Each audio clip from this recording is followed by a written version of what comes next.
நிறைந்த ஆண்டவரே, வாழ்வு தரும் உடைய வார்த்தைகளை தாரும். உடைய வார்த்தையை கேட்கிறதாக மாத்திரமல்ல, உடைய வார்த்தையை ஏற்று அதன்படி செய்வதற்கு எங்களுக்கு அர்ப்பணிக்க நீர் எனக்கு உணர்வை தாரும். இறைமை இந்த நேசன் வழியாக வேண்டிக் கொள்கிறோம் அன்புகின்ற ஆண்டவரே, ஆமென். அன்புக்குரிய சகோதர சகோதரி, உங்களை யாவரையும் இறைமை இந்த நேசுவின் திருப்பையில் அன்போடு வாழ்த்துகின்றேன். இந்த புதிய வாரத்திலும் ஆண்டவர் உங்களையும் உடைய குடும்பத்தையும் நன்மையால் நிரப்பவும் அவருடைய திருப்பெயரின் மாட்சிமைக்காய் வழிநடத்தவும் அன்போடு வாழ்த்துவதிலே மகிழ்ச்சி அடைகின்றேன். இந்த ஞாயிறு ஸ்டீவர்ட்ஷிப் சண்டே, உக்கிரானத்துவ ஞாயிறு என்று சொல்லி நம்முடைய தென்னிந்திய திருச்சபையால் நினைவு கூறப்படுகிறது. உழைப்பு கடவுள் நமக்கு கொடுக்கிற அருட்கொடை. இவ்வுலகத்திலே நாம் பெற்றிருக்கக்கூடிய நம்முடைய வாழ்வு, நம்முடைய ஆசீர்வாதங்கள், நம்முடைய அறிவு, நம்முடைய ஞானம், இதெல்லாம் என்னுடையது என்று சொல்லி நாம் நினைத்து கொண்டிருக்கிறோமோ, அது எல்லாமே கடவுள் கொடுத்த அருட்கொடைகள். இதற்கு நன்றி அறிதல் உள்ளவர்களாகவும் கடவுளுடைய திருப்பெயருக்காக இதை பயன்படுத்த வேண்டும் என்பதை வலியுறுத்துவதற்காகத்தான் இந்த ஞாயிறு நமக்கு உக்கிரானத்துவ ஞாயிறு என்று சொல்லி நினைவு கூறப்படுகிறது. திருமறையிலே கடவுள் மனுக்குலத்தை படைத்தபோது மனிதனை பண்படுத்தவும் பாதுகாக்கவும் படைத்தார் என்று சொல்லி ஆதியாகமம் 2ஆம் அதிகாரத்திலே நாம் வாசிக்கின்றோம். பண்படுத்தவும் பாதுகாக்கவும் என்னும்போது ஒரு பொறுப்பினை கடவுள் நமக்கு கொடுத்திருக்கிறார். அந்த பொறுப்பை நிறைவேற்றுவது தான் நம்முடைய கடமை என்பதை நினைத்து வாழும்படியாக நாம் அழைக்கப்படுகின்றோம். எனவே இந்த உலகத்திலே நமக்கு கிடைத்திருக்கக்கூடியவை என்னுடையது என்று சொல்லக்கூடிய எல்லாமே ஆண்டவருடையது. ஆண்டவர் நமக்கு கொடுத்த அந்த பணியின் வழியாக, அந்த வேலையின் வழியாக கடவுளுடைய திருப்பெயரை போற்ற வேண்டும் என்பதுதான் இன்றைக்கி நமக்கு கொடுக்கப்பட்டிருக்கக்கூடிய ஒரு தலைப்பு. ஒர்க் ஆஸ் வர்ஷிப், வழிபாடு என்பது பணி செய்வது. நம்முடைய பணியின் வழியாக கடவுளுடைய திருப்பெயரை போற்றுவது, மாட்சிப்படுத்துவது என்பதுதான் இந்த தலைப்பு. சங்கீதம் 24ஆம் சங்கீதம் முதல் வசனத்தில் நாம் பார்க்கிறோம், பூமியும் அதன் நிறைவும் கடவுளுடையது என்று சொல்லி. அதை நாம் ஒவ்வொருவரும் உணர்ந்து கொள்ள வேண்டும். எல்லாமே கடவுளுடையது அப்படின்னு உணரும்போது நாமும் கடவுளுடையவர்கள். எனவே கடவுள் நமக்கு கொடுத்த பணிகளை செய்வதற்காகத்தான் நான் அழைக்கப்பட்டிருக்கிறேன் என்கிற அழைப்பை நாம் நினைவு கூறும்படியாய் நாம் அழைக்கப்படுகின்றோம். அநேக நேரத்தில் கடவுளை வழிபடுதல் என்று சொன்னால் என்ன அப்படின்னு நாம் நினைக்கும் போது, இந்த 4 சுவற்றுக்குள்ளாக வந்து ஞாயிற்றுக்கிழமை வழிபடுவதும், பாடல்களை பாடுவதும், திருமுறையை படிப்பதும், இல்லை ஆண்டவரை வழிபடுவதும், திருவிருந்திலே பங்கேற்பதும் மாத்திரம்தான் வழிபாடு என்று சொல்லி நாம் நினைத்து கொண்டிருக்கிறோம். ஆனால் வழிபாடு, உண்மையான வழிபாடு என்பது இதை கடந்தது. 4 செவத்துக்குள்ளே நம்ம நடிக்கிற நாடகங்கள் அல்ல வழிபாடு என்பது. இந்த 4 சுவற்றை கடந்து ஞாயிற்றுக்கிழமையோடு நம்முடைய வழிபாடு நிறைவு பெறுவதல்ல, மாறாக அதனுடைய தொடர்ச்சி இந்த வார நாட்கள் முழுவதும் இருக்க வேண்டும். நம்முடைய பணியின் வழியாக கடவுளை போற்றக்கூடியவர்களாக நாம் மாற வேண்டும்.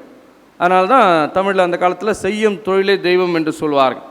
அந்த தொழிலை தெய்வமாக கொண்டு கடவுளை மறப்பதல்ல, கடவுள் மேல் நான் வைத்திருக்கிற விசுவாசத்தை, நம்பிக்கையை என்னுடைய பணியின் வழியாக பிறருக்கு வெளிப்படுத்த வேண்டும். 5 நாள் 6 நாள் அந்த பணியிலே நாம் உண்மை உடலாக பணி செய்தால் அதுவே வழிபாடு, அதுவே நற்செய்தி அறிவித்தல். அதுக்குன்னு ஒரு நாள் நம்ம போகணுன்ற அவசியம் கிடையாது. ஏன்னா எல்லா இடத்துலையுமே நம்மை சுற்றி மக்கள் வாழ்ந்து கொண்டிருக்கிறார்கள். நம்ம வேலை செய்கிற இடமாக இருந்தாலும் சரி, நம்ம வாழ்கின்ற இடமாக இருந்தாலும் சரி, நம்மை சுற்றி ஒரு கூட்ட மக்கள் வாழ்ந்து கொண்டே இருக்கிறார்கள். அவர்கள் நம்முடைய வாழ்க்கையின் மூலமாக, நம்முடைய செயலின் மூலமாக, நம்முடைய வார்த்தையின் வழியாக கடவுளை உணர்ந்து கொள்ளக்கூடிய அளவிற்கு நம்முடைய வாழ்க்கை இருக்கிறதா? நம்முடைய பணியை கண்டு போற்றக்கூடிய வகையிலே நம்முடைய பணிகள் இருக்கிறதா? அதை தான் இன்றைக்கு நாம் சிந்திக்கும்படியாக நாம் அழைக்கப்படுகின்றோம். எனவே வழிபாடு என்பது, திருமறை காட்டுகின்ற வழிபாடு என்பது ஆலயத்திலே செய்கின்ற காரியங்கள் அல்ல, இதை கடந்த ஒரு வழிபாடு என்கிற சிந்தனையோடு இந்த அருட்செய்தியை கேட்கும்படியாய் நாம் அழைக்கப்படுகின்றோம். ஒருவேளை இன்றைக்கி இந்த வழிபாட்டுக்கு பிறகு நாளை முதல் நம்முடைய பணித்தலங்களுக்கு நாம் செல்வோம், நாம் செய்கின்ற வேலைகளுக்கு நாம் செல்வோம். அந்த இடத்துல கடவுள் மேல் நாம் வைத்திருக்கிற நம்பிக்கையும் விசுவாசமும் தொடர வேண்டும் என்பதுதான் ஆண்டவர் நம்மிடத்தில் எதிர்பார்க்கக்கூடிய ஒரு நன்மை. இதெல்லாம் ஒரு சாதாரண பணிகள் தான். இந்த பணிகள் வழியாக கடவுளை நாம் வழிபட முடியுமா? இந்த பணிகள் கடவுள் மேல் நாம் வைத்திருக்கிற நம்பிக்கையை வெளிப்படுத்துமா என்று சொல்லி கேட்போமானால், திருமுறை நமக்கு காட்டுகின்ற உண்மை ஆம் என்பது தான். நான் யாரோ ஒரு முதலாளிக்கு நான் வேலை செய்கிறேன், எனவே என் இஷ்டப்படி நான் செய்வேன். இல்லை யாரோ எனக்கு மேலே இருக்கிற அதிகாரிகளுக்காக நான் வேலை செய்கிறேன், அப்படி அல்ல. கடவுளுக்கு பயந்து ஆண்டவருக்காக பணி செய்வேன் என்கிற எண்ணத்தோடு நாம் பணி செய்ய வேண்டும் என்று சொல்லி தான் திருமுறை அழைக்கிறது. அதுதான் நாம் படிக்க கேட்ட 2வது நிருபத்திலே பவுல் நமக்கு சுட்டி காட்டுகின்ற உண்மையை நாம் பார்க்கலாம். அமெரிக்க ஜனாதிபதியாக பணியாற்றிய ஜான் எஃப் கென்னடி அவர்கள் ஒரு முறை நாசா ஆய்வுக்கூடத்திற்கு சென்றார். அப்போது நிலவுக்கு மனிதனை அனுப்பக்கூடிய ஒரு ஆராய்ச்சியில் அந்த நாசா விஞ்ஞானிகள் ஈடுபட்டு கொண்டிருந்தார்கள். அங்கு இருக்கக்கூடிய மக்களையும் பணி செய்கைகளும் சந்தித்து அவர்களை வாழ்த்துவதற்காக அவர் சென்றார். அந்த பணியினுடைய முன்னேற்றத்தை குறித்து கேள்விப்படுவதற்காக ஜான் எஃப் கென்னடி அவர்கள் சென்றார்கள். அப்போ அங்கே பாதுகாவலராக இருந்த ஒருவரை பார்த்து கேட்டார்கள், நீங்கள் இங்கே என்ன செய்து கொண்டிருக்கிறீர்கள் என்று கேட்கும்போது, இந்த ஆராய்ச்சி நிறுவனத்துக்குள் வருகிறவர்களை சோதித்து உள்ளே தகுதி உள்ளவர்களை உள்ளே அனுப்பும் பணியை நான் செய்து கொண்டிருக்கிறேன் என்று சொல்லி அவர் ஒருவர் சொன்னார். அந்த இடத்துல அலுவலக பணியை செய்கிற ஒரு இடத்துல கேட்கும்போது, இந்த அலுவலகத்திற்கு அல்லது இந்த விஞ்ஞான கூடத்திற்கு பணி செய்கிறவர்கள் நேரத்திற்கு வருகிறார்களா என்று சொல்லி அவருடைய வருகையை பதிவு செய்வதும் நேரத்திற்கு செல்கிறார்களா என்பதை பதிவு செய்வதும் தான் என்னுடைய பணி, அதை நான் செய்து கொண்டிருக்கிறேன் என்று சொன்னார். அந்த இடத்துல ஒரு ஹவுஸ் கீப்பிங் பணியை செய்து கொண்டிருக்கக்கூடிய ஒரு தூய்மை பணியாளரை சந்தித்து ஜான் எஃப் கென்னடி அவர்கள் கேட்டாராம், நீங்கள் இங்கே என்ன செய்து கொண்டிருக்கிறீர்கள் என்று சொல்லி. அப்படி கேட்கும்போது அவர் சொன்னாராம், நிலவுக்கு மனிதர்களை அனுப்பக்கூடிய இந்த பணியில் என்னால் இயன்றதை இந்த ஆய்வுக்கூடத்தின் வழியாக நான் செய்து கொண்டிருக்கிறேன் என்று சொல்லி அவர் சொன்னாராம். இதை கேட்டபோது ஜான் எஃப் கென்னடி மிகவும் ஆச்சரியப்பட்டாராம். ஒருவேளை இன்றைக்கி கூட நம்ம என்ன செய்து கொண்டிருக்கிறோம் என்று சொன்னால், நான் இதை செய்து கொண்டிருக்கிறேன், நான் அதை செய்து கொண்டிருக்கிறேன் என்று சொல்கிறோமே தவிர, கடவுளுடைய திருப்பெயருக்காக இந்த ஹையர் வேல்யூ ஆஃப் அவர் ப்ரொஃபஷனை குறித்து நாம் ஒருபோதும் சொல்வது கிடையாது இல்லை. ஆனால் இந்த உயர்வான அனுபவத்தை நாம் செய்ய வேண்டும், அதை நோக்கி நாம் பயணிக்க வேண்டும் என்று தான் கடவுள் நம்மிடத்திலே எதிர்பார்க்கிறார் என்று சொல்லி நாம் பார்க்கலாம். எனவே கடவுள் நமக்கு கொடுத்திருக்கக்கூடிய பணி அன்றாட தேவைகளுக்காக பணத்தை சம்பாதிக்கக்கூடிய ஒரு பணி அல்ல. மாறாக கடவுளுடைய மேல் நாம் வைத்திருக்கிற நம்பிக்கையை, கடவுள் மேல் நாம் வைத்திருக்கிற அன்பை வெளிப்படுத்தும் விதமாக அந்த பணிகள் இருக்க வேண்டும் என்று சொல்லி கடவுள் நம்மிடத்தில் விரும்புவதை நாம் பார்க்கலாம். சுயநலத்தோடு எல்லா பொருட்களையும் நானே சேகரித்து கொள்ள வேண்டும், நானே எல்லாவற்றிலும் இருக்க வேண்டும் என்று சொல்லி சுயநலத்தோடு வாழ்வதற்காக கடவுள் நம்மை அழைக்கவில்லை. மாறாக ஆண்டவர் நன்றி உணர்வு உள்ளவர்களாக, பகிர்தலை ஏற்படுத்துகிறவர்களாக, வாழ்வை பிறரோடு கூட பகிர்ந்து கொள்ளக்கூடியவர்களாக, கடவுள் விரும்புவதை செய்வதற்கு தங்களை இணைத்து கொள்ளக்கூடியவர்களாக நாம் ஒவ்வொருவரும் இருக்க வேண்டும் என்பதை ஆண்டவர் விரும்புகிறார் என்பதுதான் நமக்கு இன்றைக்கு திருமறை காட்டுகின்ற உண்மையாய் இருப்பதை நாம் பார்க்கலாம்.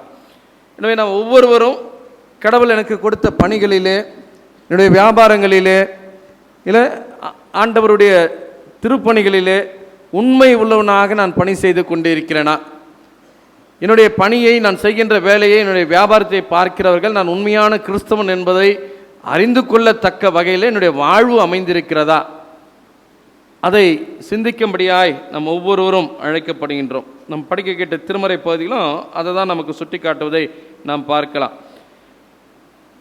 விடுதலை பயணம் 30ஆம் அதிகாரம், யாத்திராக 31ஆம் அதிகாரத்தில் நாம் படிக்க கேட்டோம். இஸ்ரவேல் மக்களை கடவுள் எகிப்திலிருந்து விடுதலை செய்து ஆண்டவர் அழைத்து கொண்டு வருகிறார். அப்படி அழைத்து கொண்டு வரும்போது அந்த மக்களோடு தான் தொடர்பு கொள்வதற்காக, அவர்களோடு பேசுவதற்காக, அவர்களோடு தான் இருக்கிறேன் என்பதை அடையாளப்படுத்தி கொள்வதற்காக ஆண்டவர் அவர்களுக்கு ஆசரிப்பு கூடாரத்தை ஏற்படுத்த ஆண்டவர் சொல்கிறார். எனவே இந்த ஆசரிப்பு கூடாரத்தை எப்படி செய்ய வேண்டும் என்று சொல்லி மிகப்பெரிய ஒரு லிஸ்ட்டை ஆண்டவர் கொடுக்கிறார். இந்த ஆசரிப்பு கூடாரத்தில் இருக்கக்கூடியவைகள் எல்லாமே மிக புனித தன்மை உரியதாக, கடவுளுடைய குணங்களை வெளிப்படுத்தக்கூடியதாக, கடவுளுடைய புனிதத்தை வெளிப்படுத்தக்கூடியதாக சிறப்பாக செய்யப்பட வேண்டும் என்கிற கட்டளையும் ஆண்டவர் கொடுக்கிறார். இதை செய்ய வேண்டும் என்று சொல்லி மோசேக்கு கற்றுத்தருகிறார். ஆனால் நீ இதை செய்ய வேண்டும் என்று சொல்லி ஆண்டவர் மோசேக்கு சொல்லலை.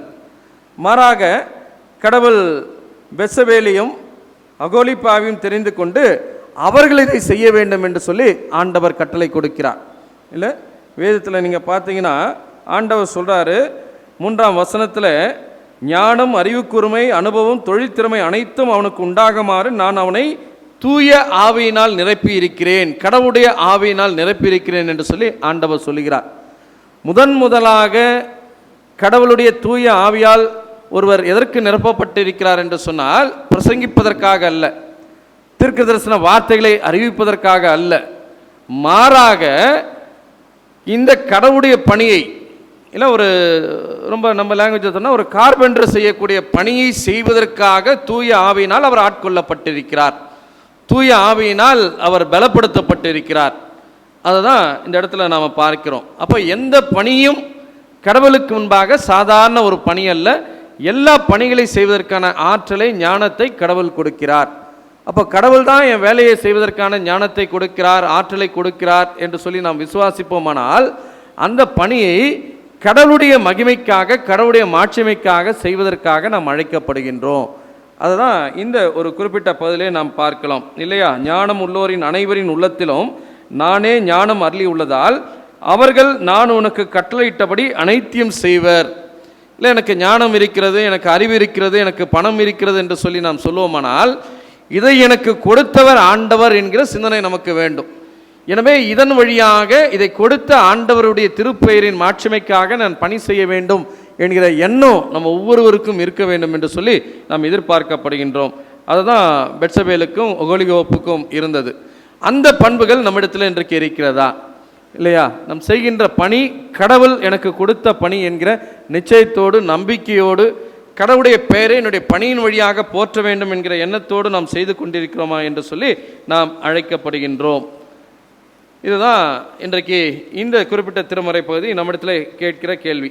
எந்த பணியாக இருந்தாலும் அந்த பணியிலே உண்மையும் நேர்மையோடு நாம் செய்வோமானால் அது கடவுளை மாட்சிக்குட்படுத்தக்கூடிய ஒரு பணி என்று சொல்லி நம்ம பார்க்கலாம்.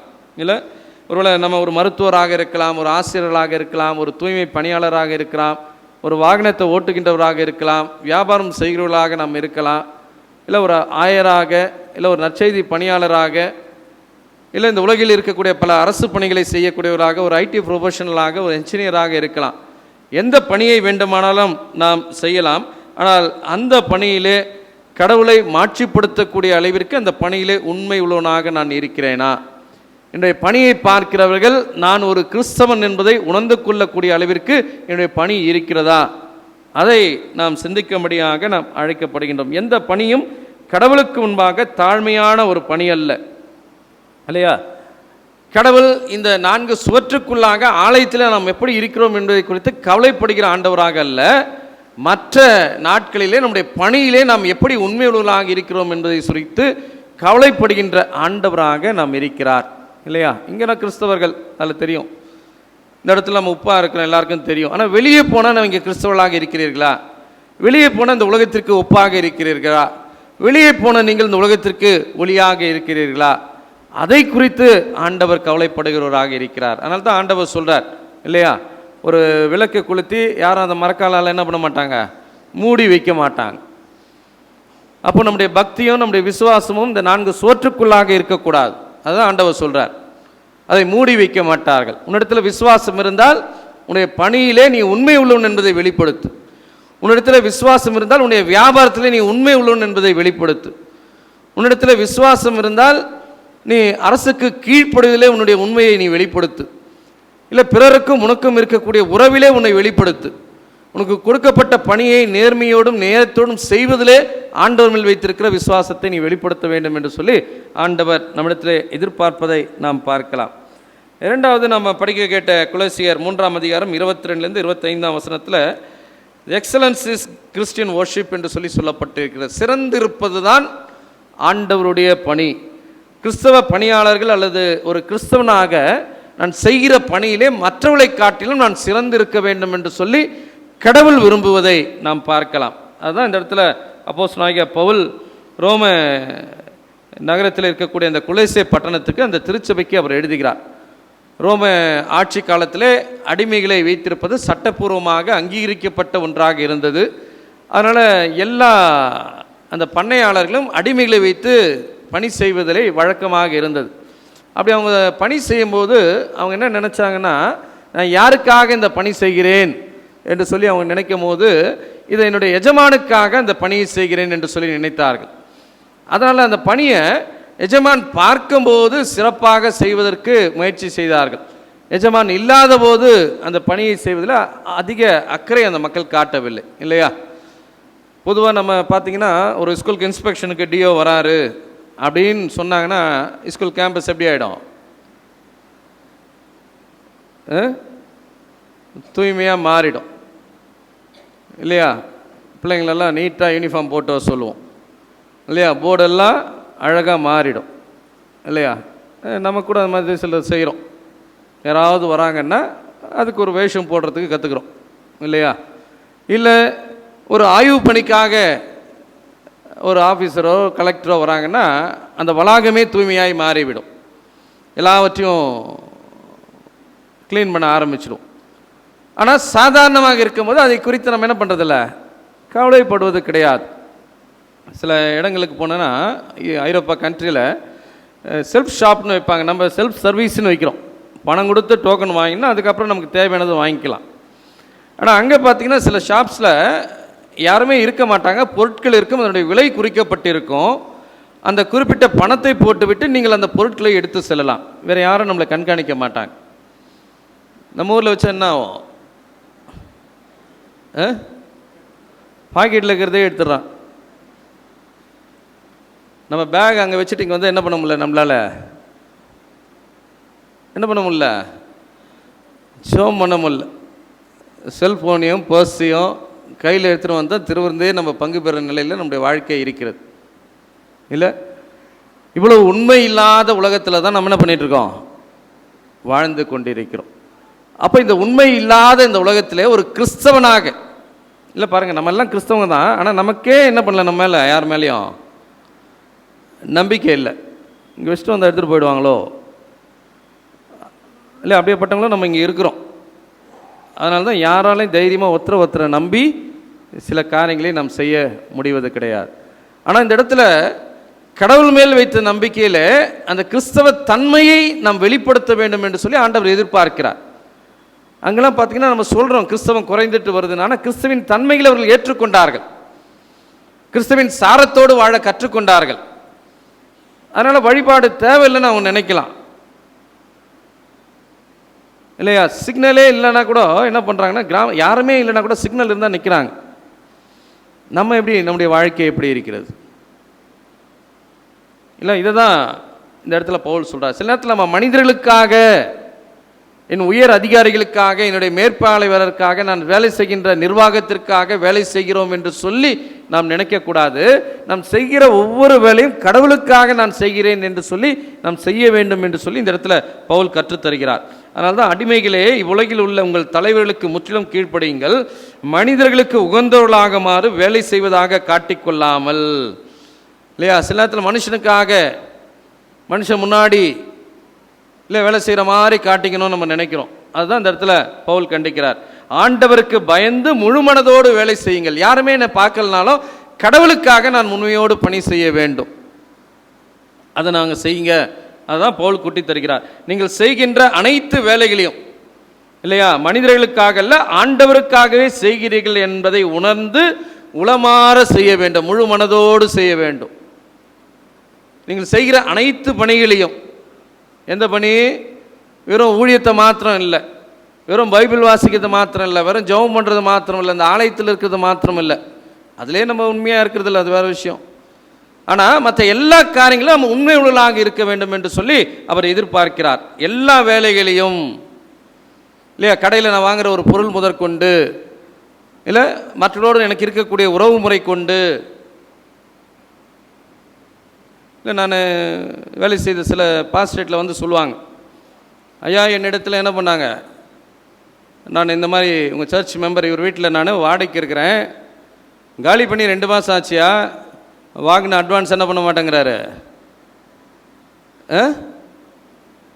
கொடுக்க மாட்டேங்கிறாரு அப்படின்னு வந்து சொல்லுவாங்க. கேட்கலாமா, கேட்கக்கூடாதா? நான் இவருக்கு என்ன இந்த வேலை, வந்தாரா பிரசங்கம் பண்ணாரா, நான் கேட்டா என்ன, நான் கேட்கலான்னு.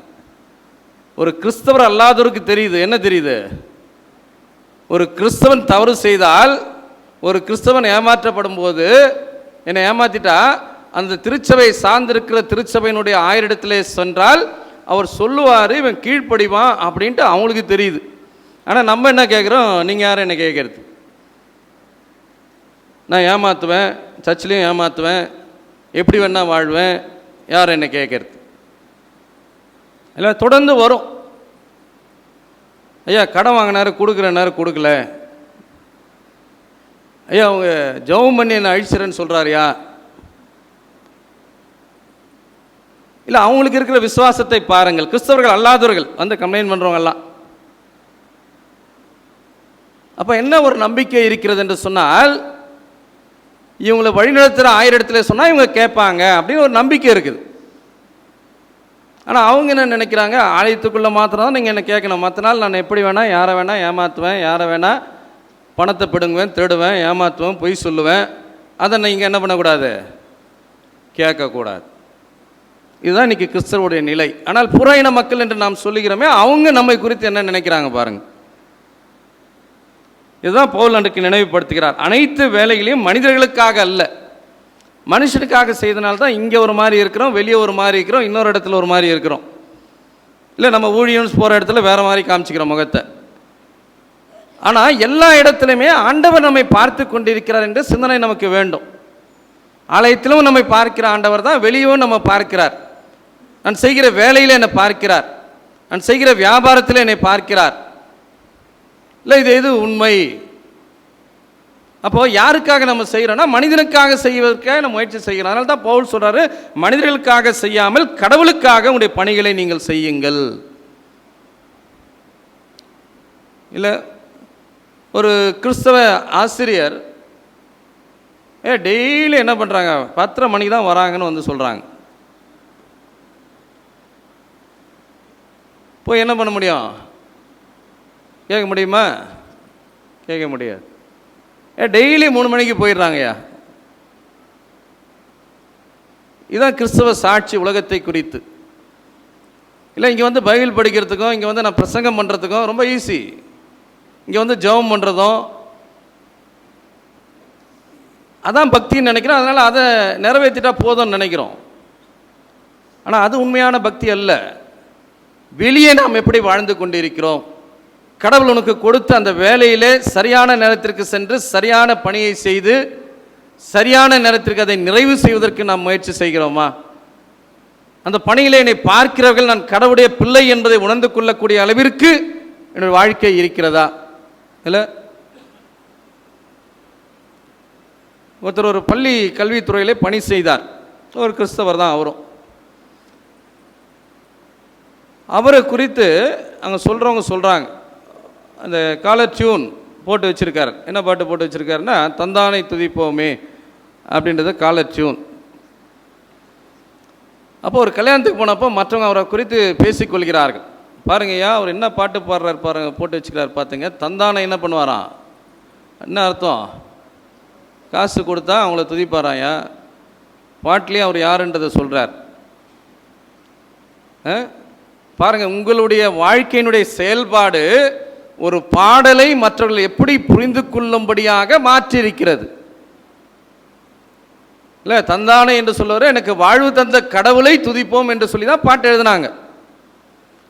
ஆனால் உங்களுடைய செயல்பாடு, உங்களுடைய வேலை, நீங்கள் நடந்துக்கிற முறை அந்த பாடலுடைய அர்த்தத்தையே வேற மாதிரி ஒருத்தருக்கு காட்டுது. அப்போ உங்களுடைய செயல்பாடு, உங்களுடைய வாழ்க்கை முறை கடவுளை ஒருவர் வேறு விதமாக புரிந்து கொள்வதற்கு வழிநடத்தும். அதனால தான் காந்தி சர்ச்சுக்குள்ளே வரல. அம்பேத்கர் என்றோம், அம்பேத்கர் கிறிஸ்துவம் உதகாதுன்னு போயிட்டார்.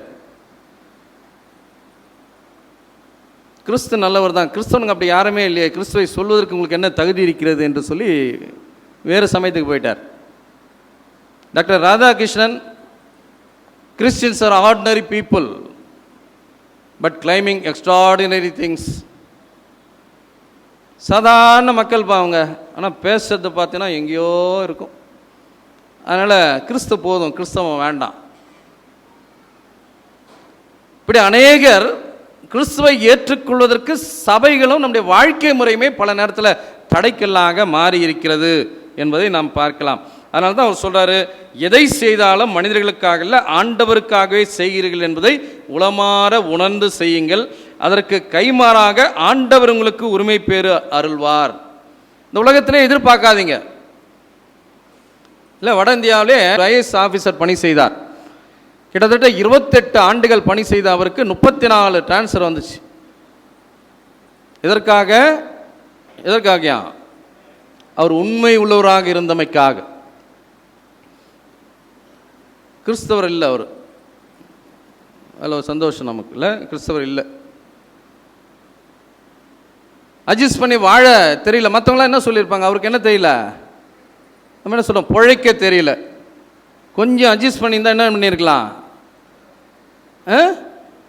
நல்லவராக இருந்திருக்கலாம்.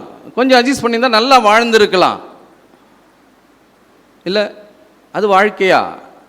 யார் எனக்கு இந்த வாழ்க்கையை கொடுத்தா? கடவுள் எனக்கு இந்த வாழ்க்கையை கொடுத்தார் என்று சொன்னால், கடவுளுக்கு பிரியமாய் இந்த வாழ்க்கையின் வழியாக வாழ்வது எப்படின்னு நான் சிந்திக்கணுமே தவிர இந்த உலகத்தினுடைய வழியை பின்பற்றுவது அல்ல. இப்படி இருந்தால் பிழைக்க முடியாதுன்னு சொல்லலாம்.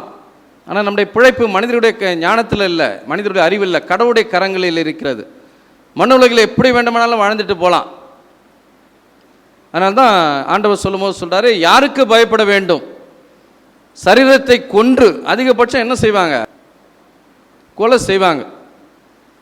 அதனால தான் சொல்கிறார் ஆண்டவர், சரீரத்தை கொன்று அதற்கு பின்பு ஒன்றும் செய்ய இயலாதவர்களுக்கு நீங்கள் பயப்பட வேண்டாம், மாறாக சரீரத்தையும் ஆன்மாவையும் நரகத்திலே தள்ள வல்ல ஆண்டவருக்கு பயப்படுங்கள்.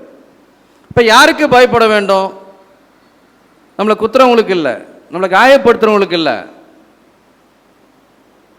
நம்முடைய மரணத்திற்கு பிறகு நியாய தீர்ப்பிலே நம்மை நிலைநிறுத்துகிற ஆண்டவருக்கு நாம் பயப்பட வேண்டும். அதை மனதில் வைத்து நம்முடைய பணிகளையும் நம்முடைய வியாபாரங்களையும் கடவுள் நமக்கு கொடுத்த பொறுப்புகளையும் நிறைவேற்ற வேண்டும் என்று சொல்லி அவர் சொல்கிறார். அதனால தான் சொல்கிறாரு, நீங்கள் உங்கள் ஆண்டவர் கிறிஸ்துவுக்காகவே வேலை செய்கிறீர்கள்.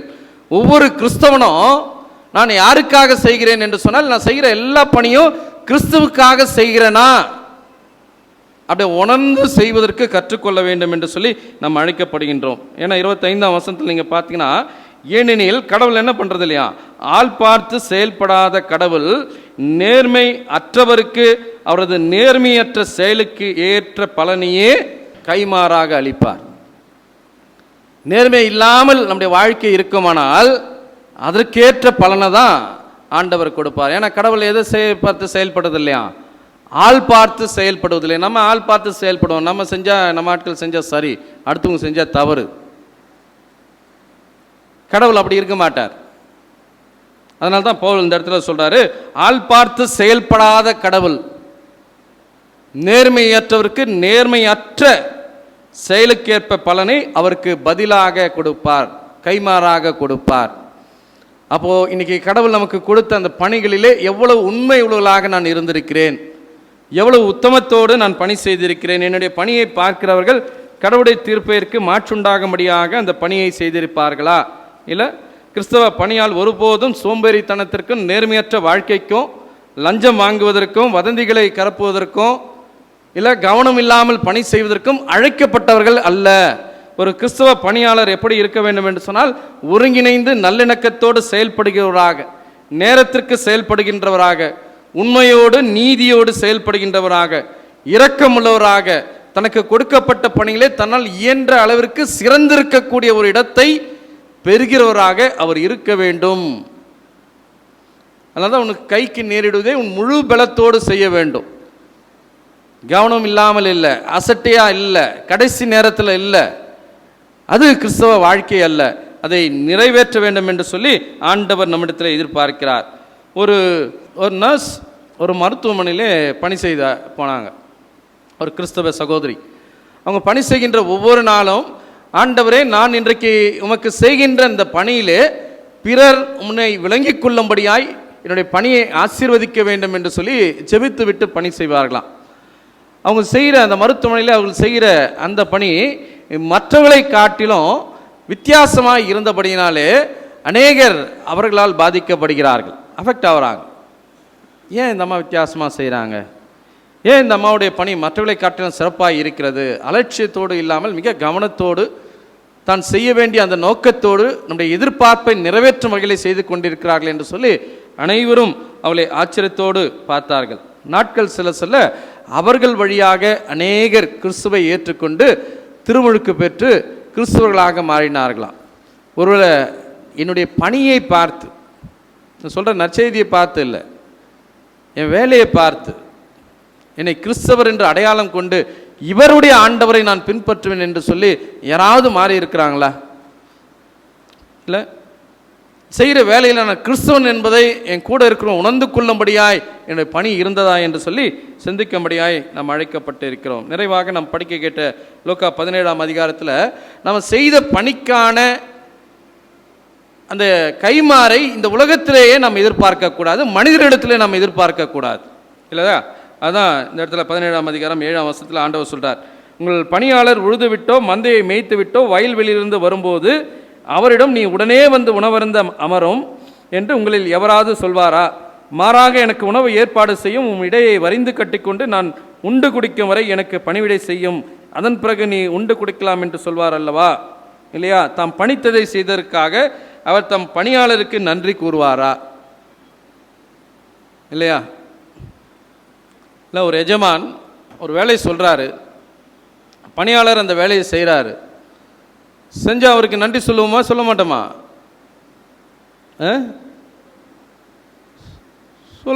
சொல்கிறாங்க சில இடங்களில். பல நேரங்களில் நன்றி சொல்ல வேண்டியவங்களுக்கு நம்ம என்ன பண்ணுறதில்ல, நன்றி சொல்கிறோமா? சொல்கிறியா? சொல்கிறீங்களா? கடவுளுடைய வார்த்தையை போதிக்கிறேன், உங்களுக்கு திருவிருந்து பரிமாறுறேன், எத்தனை பேர் எனக்கு நன்றி சொல்லிட்டு போகிறீங்க? நான் ஜபம் பண்ணுறேன்னும் போது எப்போ ஜபம் பண்ணுவார் ஏந்து போயிடலாமான்னு ஒரு குரூப் காத்துனுக்கு, முதல் ஜபத்துலேருந்து ஒவ்வொரு ஜபத்துலேயும். இல்லை, ஜபத்தை எப்படி பயன்படுத்துகிறோம் பாருங்கள், வெளியே போகிறதுக்கு எழுந்து போகிறதுக்கான ஒரு வழி. கோவிலே நன்றி இல்லாதவங்களாம் நம்ம வாழ்ந்து கொண்டிருக்கிறோம், கடவுளுக்கும் நன்றி செலுத்துறதில்லை. இல்லை, திருவிருந்து முடிஞ்ச பிறகு இதை கொடுத்த ஆண்டவருக்கு நம்ம நன்றி செலுத்துகிறோம், சேர்ந்து சொல்லுவோம் ஆண்டவருக்கு நன்றி செலுத்துவோம். குறைந்தபட்சம் அந்த சொல்கிறோம், யாரும் தேங்க்ஸ் ஒரு மேனஸ் இல்லையான்னு கேட்குறோம். நமக்கு இருக்குதா? தன்னே நமக்காக கொடுத்தாரு, இன்றைக்கி அந்த வாழ்க்கையை கொடுத்து அந்த திருவிருந்தில் பங்கு பெறுவதற்கு எனக்கு உதவி செய்தார், தகுதி இல்லாமல் இருந்த எனக்கு கொடுத்தாரு, ஆண்டவரே இதில் பங்கேற்றமைக்காக தேங்க்ஸ் பண்ணுறேன். நமக்கு இதுவும் ஒன்றா நினைக்கிறோம், கல்யாணத்தில் போய் சாப்பிட்டு கிளம்பி வர்றதையும் ஒன்றா நினைக்கிறோம். இல்லை, ஒரு மனுஷன் இதை பரிமாறினார், வாசலில் நிற்கிறார், ஒரு தேங்க்ஸ் பண்ணிட்டு போவோம். இல்லை, கண் கண்ட சகோனிடத்தில் அன்பு கூறாதவன் காணாத தேவனிடத்தில் எப்படி அன்பு கூற முடியும் சொல்லுங்கள்? இந்த சின்ன சின்ன காரியத்தில் ஆண்டவருக்கு நன்றி செலுத்தலாம். இல்லை, ஒரு பணியாளர் தன்னுடைய பணியை அவர் செய்கிறார், ஒரு எஜமான் சொல்லும்போது அவருக்கு அதுக்கு நன்றி செலுத்தணுன்ற அவசியம் இல்லைன்றதான் ஆண்டவர் சொல்கிறார், இல்லையா? கஷ்டப்பட்டு வேலை செஞ்சு வந்துட்டார்னா, அப்போ டயர்டாக வந்துருப்பாப்பா நீ போய் படுத்துக்கோன்னு சொல்ல மாட்டாங்க. வந்து என்னை சாப்பிட்டு நான் சாப்பிட்ற வர நின்றுட்டு அப்புறம் எடுத்து வச்சுட்டு நீ சாப்பிடுன்னு சொல்லுவார்ன்றதை ஆண்டவர் இந்த இடத்துல சொல்கிறார். அதனால் தான் பணித்ததை செய்ததற்காக அவர் தம் பணியாளருக்கு நன்றி கூறுவாரோ, அதுபோலவே நீங்களும் பணிக்கப்பட்ட யாவையும் செய்த பின்பு நான் பயனற்ற பணியாளர்கள், என் கடமையை தான் செய்தோம். நன்றி செலுத்துங்க, நன்றி எதிர்பாராதிருங்கள் என்று ஆண்டவர் சொல்கிறார். நன்றியை எதிர்பார்க்காதனால்தான் சில நேரங்களில் சில பணிகளை நாம் தொடர்ந்து செய்து கொண்டே இருக்கிறோம். அதனால தான் என்ன சொல்கிறாரு, உங்கள் கடமையை நீங்கள் செய்யுங்க, நாங்கள் பயனற்ற பணியாளர்கள், தகுதி இல்லாதவர்கள் ஆண்டவரே, நீங்கள் கடமையை மாத்திரம் நாங்கள் செய்தோம். செய்ய வேண்டிய கடமை எல்லாருக்குமே ஒரு ரெஸ்பான்சிபிலிட்டி இருக்குது, அதை தான் நாங்கள் நிறைவேற்றி இருக்கிறோம் என்று சொல்லி நாம் செல்ல வேண்டும் என்று சொல்லி ஆண்டவர் எதிர்பார்க்கிறார். இன்றைக்கி கடவுள் நமக்கு கொடுத்த பணிகளை நாம் செய்து கொண்டிருக்கிறோம். இங்கே ரெண்டு வகையான மக்களை நம்ம பார்க்கலாம் அந்த உலகத்தில். யாராவது ஒரு பணியை செய்துட்டா எல்லாரும் எனக்கு நன்றி செலுத்தணும்னு எதிர்பார்க்கக்கூடிய பணியாளர்கள் இருக்கிறார்கள்.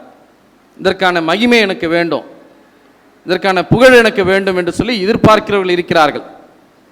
ஆனால் இன்னொரு கூட்டம் சத்தமில்லாமல் எனக்கு கொடுக்கப்பட்ட பணியை நான் செய்தேன் என்று சொல்லிவிட்டு கடவுளுக்கு நன்றி செலுத்திவிட்டு கடந்து செல்கிற ஒரு கூட்டம் இருப்பதை நாம் பார்க்கலாம். இன்றைக்கு எப்படிப்பட்ட மக்களாக இருக்கிறோம்? நான் ஆண்டவருக்காக இதை செய்தேன், நான் அதை செய்தேன், அதை என்னுடைய புகழுக்காக என்னுடைய சுயநலத்திற்காக பயன்படுத்தி கொள்ள வேண்டும் என்று நினைக்கக்கூடிய ஒரு கூட்டமாக இருக்கிறேன். அது பயனாக இருக்குதா இல்லையா நான் யோசிக்கிறது இல்லை. என் சுயநலத்திற்காக சிலவற்றை செய்ய வேண்டும், என் பெயருக்காக. சில நேரத்தில் பாபேல் கோபுரம் அப்படி தான் கட்டினாங்க, நம் பெயர் விளங்கும்படியாக. சில நேரத்தில் சுயநலத்திற்காக நாம் செய்கின்றோமா, அல்லது என் கடமையை செய்தேன், கடவுளுடைய திருப்பெயரின் மாட்சிமைக்காக செய்தேன் என்று சொல்லி நாம் கடந்து செல்கிறவர்களாக நாம் இருக்கிறோமா என்பதுதான் இந்த பகுதியில் ஆண்டவர் நம்மை அழைப்பதை நாம் பார்க்கலாம். எனவே எதிர்பார்ப்பு இல்லாத ஒரு பணியை செய்ய வேண்டும். இதை செஞ்சால் எனக்கு என்ன கிடைக்கும் அப்படின்னு எதிர்பார்க்கறதில்ல. நான் இதை செஞ்சேன், இதை நான் எடுத்துக்கிறேன், இந்த கிரெடிட் எனக்கு கிடைக்கணுன்றது எதிர்பார்க்கிறத ஆண்டவர் நம்ம இடத்துல விரும்பவில்லை. நாம் கடவுளுக்காக பணி செய்கிறோம் என்று சொன்னால் கடவுள் நமக்கு பலன் அளிப்பார், கடவுள் நமக்கு கைமாறு கொடுப்பார் என்கிற எண்ணத்தோடு நாம் பணி செய்ய வேண்டும். We do not serve for recognition, we serve because Christ first served us. இல்லையா? நம்ம பணி செய்கிறோம் பிறருக்கு என்று சொன்னால் எதற்காக என்று சொன்னால் கிறிஸ்து தன்னையே நமக்காக கொடுத்து நமக்காக அவர் பணி செய்தமைக்காக. இல்லையா? இல்லை, அவர் சொல்றார், சாப்பிட்டீங்களான்னு கேட்கும்போது என்ன சொல்றாரு? என் பிதாவின் கடமையை செய்வதுதான் எனக்கு போஜனமாக இருக்கிறது. அப்ப எது நமக்கு உணவாக இருக்க வேண்டும் என்று சொன்னால் நேர்மையோடும் உண்மையோடும் கடவுள் நமக்கு கொடுத்த பணிகளை நிறைவேற்றுகின்ற அந்த பணி தான் நமக்கு உண்மையான ஒரு பணியாக இருக்க வேண்டும் என்று சொல்லி ஆண்டவர் எதிர்பார்ப்பதை நாம் பார்க்கலாம். எனவே இந்த உக்கிரானத்துவ ஞாயிறிலே நம்மை நாமே சில கேள்விகளை கேட்போம். என்னுடைய பணியிலே நான் உண்மை உள்ளவனாக இருக்கிறேனா? என்னுடைய பணியிலே நான் நேர்மை உள்ளவனாக இருக்கிறேனா? எனக்கு கொடுக்கப்பட்டிருக்கக்கூடிய நிர்வாக பொறுப்பிலே நான் உண்மையோடு இருக்கிறேனா? பாரபட்சம் இல்லாமல் என்னுடைய பணியை நான் நிறைவேற்றி இருக்கிறேனா? என்னுடைய பணியை பார்க்கிறவர்கள் நான் கிறிஸ்தவன் என்பதை உணர்ந்து கொள்ளும்படியாக என்னுடைய பணி சிறந்திருந்த ஒரு பணியாக இருக்கிறதா? என்னுடைய பணியின் வழியாய் கிறிஸ்துவை யாராவது ஏற்றுக்கொண்டு இருக்கிறார்களா? எனவே இந்த சிந்தனைகளை நாம் நினைப்போம். கடவுளுக்காக நாம் பணி செய்ய அழைக்கப்பட்டு இருக்கிறோம்.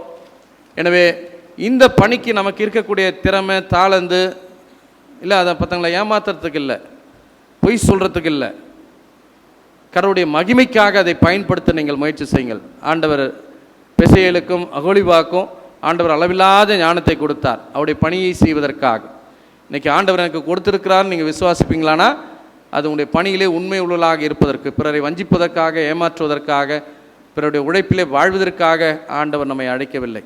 இல்லையா? எனவே அதை உணர்ந்து செய்வதற்கு நாம் கற்றுக்கொள்வோம். மற்றவங்களுக்காக வேலை செய்கிறோம்னு நினைக்க வேண்டாம். கடவுளுக்காக பணி செய்கிறோம். மற்றவர்கள் பார்க்கிறார்கள் அல்ல, கடவுள் என்னை பார்த்து கொண்டிருக்கிறார். பலனை எதிர்பார்க்காமல் எங்களுடைய கடமையை மாத்திரம் செய்தோம் என்று சொல்லி பணி செய்வதற்கு நாம் முயற்சி செய்வோம். 128ஆம் சங்கீதம் ஒவ்வொரு திருமண வழிபாட்டிலே படிக்கக்கூடிய ஒரு சங்கீதம். சங்கீதம் என்ன சொல்லுது? கைகளின் பிரயாசத்தை உனக்கு பாக்கியமும் உண்டாகும். நம்புறோமா? அதை நம்புறோமா இல்லையா? எப்போ நம்புகிறோம்?